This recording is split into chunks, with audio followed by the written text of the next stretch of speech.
You know full well that you can go into that situation and you're put with people and you have to be with them 24/7 that you would never normally hang out with in the real world. Mm-hmm. And it's just human nature, isn't it? You can't get on with everybody. Hi, I'm Ella Day and welcome to Attitude Tea Time. Each week I'll be bringing you the freshly brewed tea from Drag Race UK Series 5 with the latest eliminee. This week I'm joined by Cornish Queen Vicki Vivacious. Hi, lovely to see you. How are you doing?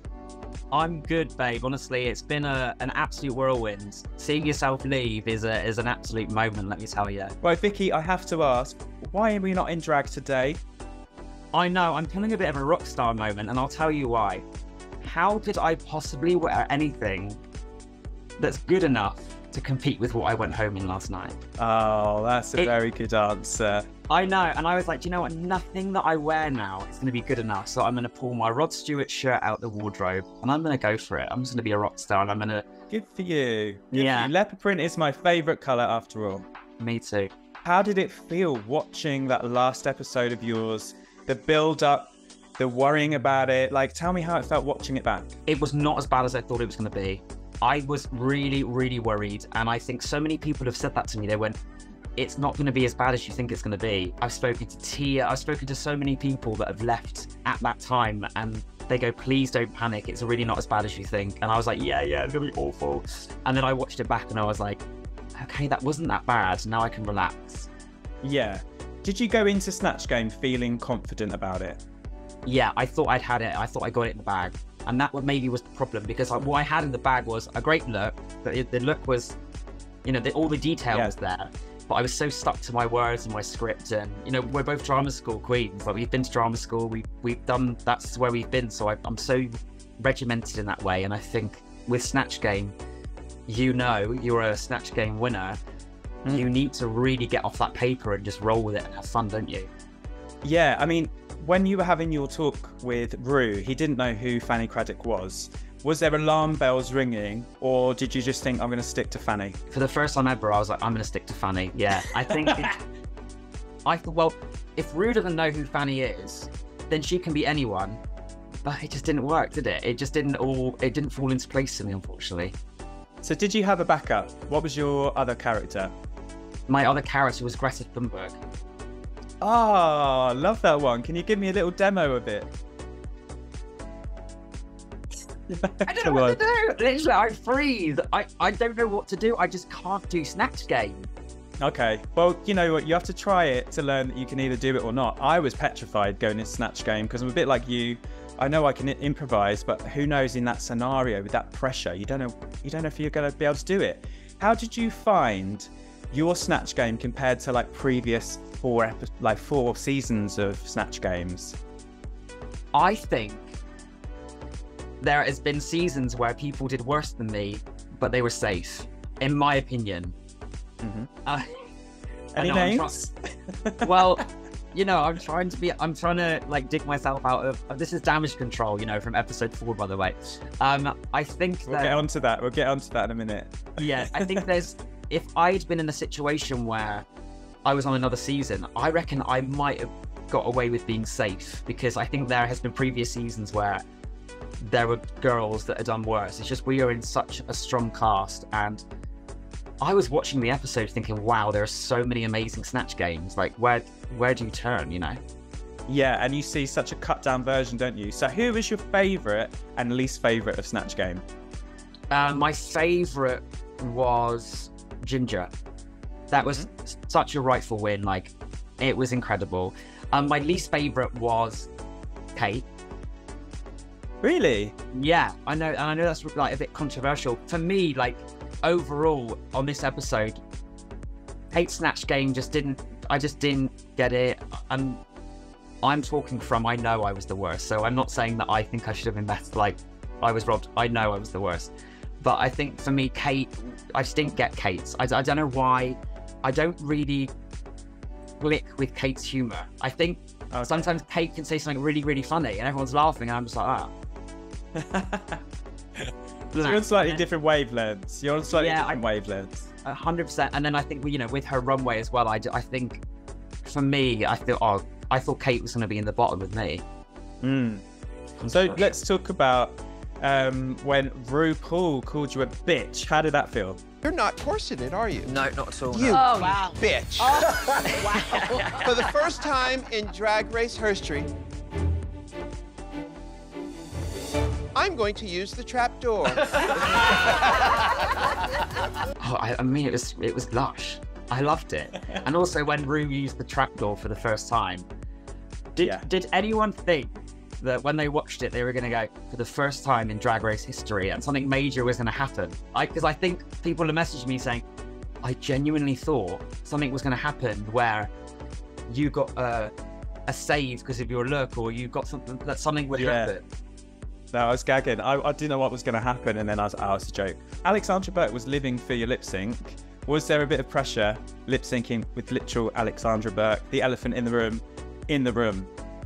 Absolutely. I mean, Alexandra Burke is fantastic, and she looks absolutely gorgeous.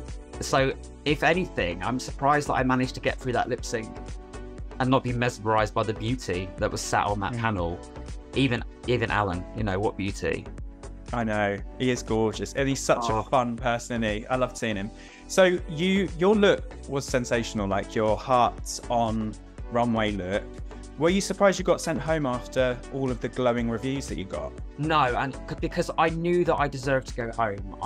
I'm a true believer in, I'm not deluded enough to know that I should have stayed. I think in any other situation, that outfit would have been an absolute winner. Like, it would have totally boosted me into a top situation. But I think it was completely fair. I deserved to be in the bottom, and then when the lip sync happened, I definitely deserved to go home from the lip sync. So I do wish that outfits kind of played a part in Drag Race a bit more. If I'm allowed to say that, I wish that they were more of a percentage of the mark, because, you know, queens really, some queens really do make the runway effort, and I just wish that sometimes it played a bit more of a part. Yeah, I mean, that runway was gorgeous. There was some amazing runways as well. Tell me about your cryptic mirror message. Tell me about that. What was it? I'm more iconic than a Cornish pasty. Love most of you, Vicky. So tell me about that. Who rubbed you up the wrong way, Vicky? Come on, tell me the tea. What's going on? Who do I need to beat up? You know full well that you can go into that situation and you're put with people and you have to be with them 24/7 that you would never normally hang out with in the real world. And it's just human nature, isn't it? You can't get on with everybody. So I'm gonna leave the mystery until next week. So you definitely find out who rubs me up the wrong way. So I don't want to give away too many spoilers, but it's just difficult. And also I wanted to leave and make them guess. I wanted them to be talking about me the next episode, thinking, who's she talking about? You know, I wanted the mystery. Was it nice to have drag queens in the room that were a similar age to you? Because, you know, you're in this group of new people that you wouldn't necessarily hang around with, who are very young. So how did the dynamic feel between slightly older and worked a lot queens compared to the newer breed of Drag Race queens? There's definitely a divide. When I say divide, I mean there's a definite gap in the sense of knowledge and what inspired your drag, and references. Some of the references that some of the girls had, I had no clue. I really felt like a grandma, you know. And then some of my references, they were like, who's Danny LaRue? Oh no. Yeah. And I was a bit like, you know, who's Danny LaRue? Wow. So yeah, okay. it was definitely a moment. That's what I love about drag though, because drag is born on so many different references, you know, and I think drag constantly educates you, doesn't it? Somebody else's drag makes me go, oh wow, okay, and educates me in something I never knew. I 100% agree, and I think it educates the audience on all the different types of drag and the different ways you can get into it as well. Yeah. So going back to when Kate Bush, I'm getting confused between Bush and Butch now, she's done both. When Kate Butch said she was sad to see Banksie go, who were you closest to in the competition? Going into the competition, I was, and still am, really good friends with Michael. We've worked together a lot. We're a similar age. We've done the cabaret circuit. We've been to Gran Canaria. I used to go over and see Michael and perform. But I did make a friend there that I didn't know before Drag Race, and that's Alexis. I absolutely love Alexis with all my heart. I think it was such a shame that they left so soon because they're so talented, they're so nice, and they've just got such, you know, when you're with somebody and they've just got that aura, you know, they're just lovely. Yeah, I loved chatting to them the second week after Danny.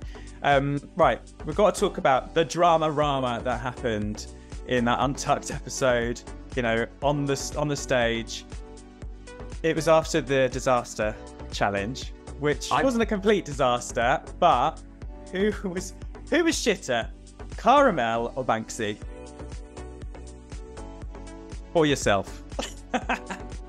Listen, I think I've got to say we were equally bad, okay? But I do think that if you are going to speak up and be the leader of that group, you do have to have an element of control over it, and that's something that Banksie didn't have. The wheels fell off, it all fell to pieces, and that's just what I said. And I think, you know, I'm going to set the record straight. Banksie said to you, Ru asked Vicky how she did on that challenge, when really I've watched it back, I've recorded it. That's how petty I am. I recorded Ru saying it and I sent it to Banks. He was like, this is actually what was said, not what you said. So Ru said, Vicky, how was it working with the other girls? And that's what gave me the opportunity to speak about Banksie. I would never have just started talking about Banksie if the question was about me. So I do think I got a little bit of hate for no reason over that situation. But at the same time, I do apologise to Banksie, and I mean that, because I would never want anyone to feel awful about themselves, and we're all there for the same reason, and we all want to do well. We all want to get through to the next week. So I am sorry to Banksie if I made them feel bad. But yeah, and it's more of a reflection on me. I wish I'd just spoken up. How is it now between you and Banksie? All under the carpet, all done? It's done in the sense that we don't really speak. You know, we say hi, how are you? But you know, we don't go to coffee, we don't speak, and it's the same with anything really. We can appreciate each other, we can respect each other's drag, we can respect each other as humans, but we don't need to go for coffee and be friends. Yeah, fair enough. Well, who do you think is the biggest drama queen, Cara or Banksie? I don't know. I think that they are equal. They're pretty equal, but I think they're equal for different reasons, you know. Banksie is loving this lamb to the slaughter thing, going around dressed as a knitted lamb or sheep or whatever.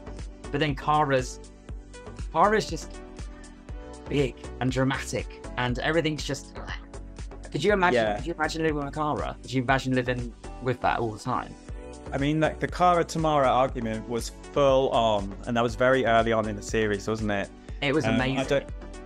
I mean, I've not had housemates for years, thank God, because I couldn't cope with that, honestly. I feel sorry for my other half. Oh. Yeah, now listen, he has to part up with me. I must be a nightmare. Well, listen, my boyfriend too. He's told to be quiet downstairs. Quiet, I'm working. How did it feel to be the first RuPeter badge winner of the series?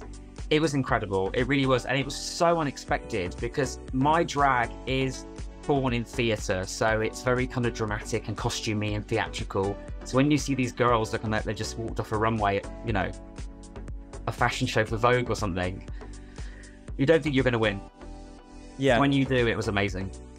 I'm sure the fans are loving the drama and a bit more of the theatrical vibe that you're giving. Is that what you're getting back in terms of comments? Yeah, people have been so lovely. It's been, you know, going on to Drag Race really is a double-edged sword, isn't it? Because you want the love, you want the attention and people to see your drag, but then you also open yourself up for criticism, and it's something that I've had to get used to, but 99% of it has been amazing, and I'm really grateful. Yeah.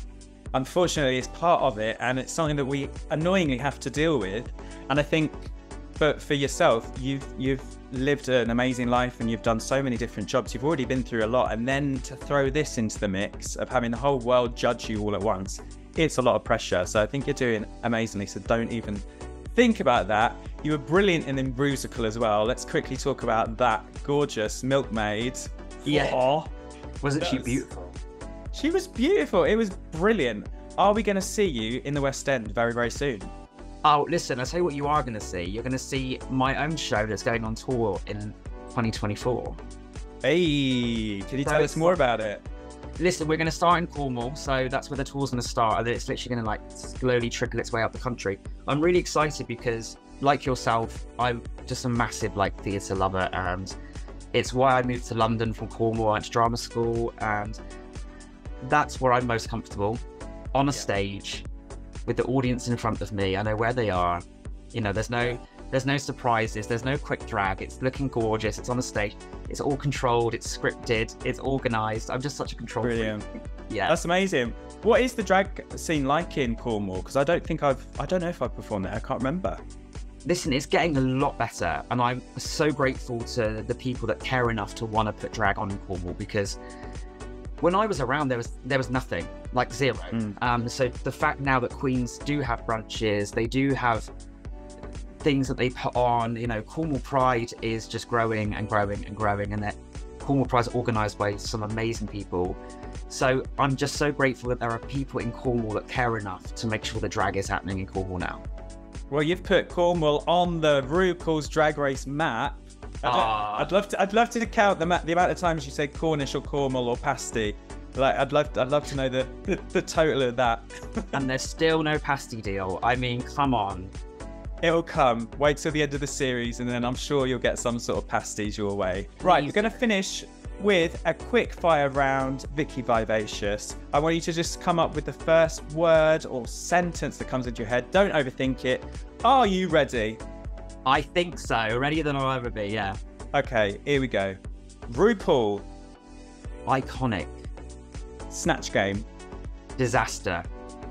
D-Delicious. Meh. Banksie. Eye roll. Cara Melle. Stunning. Kate Butch. Get some better runways, girl. Untucked. Drama. An Ella of a Day. Beautiful. Oh gosh, you are so charming. Thank you so much. You're welcome. This has been so lovely to chat to you. I hope everything goes amazingly in the future. Good luck to you. Have the best day. Go and get yourself a nice pasty, baby. Oh, I will, babes. Thank you so much. Thanks for watching Attitude Tea Time. Join us next time for more scalding hot tea from Drag Race UK. Bye.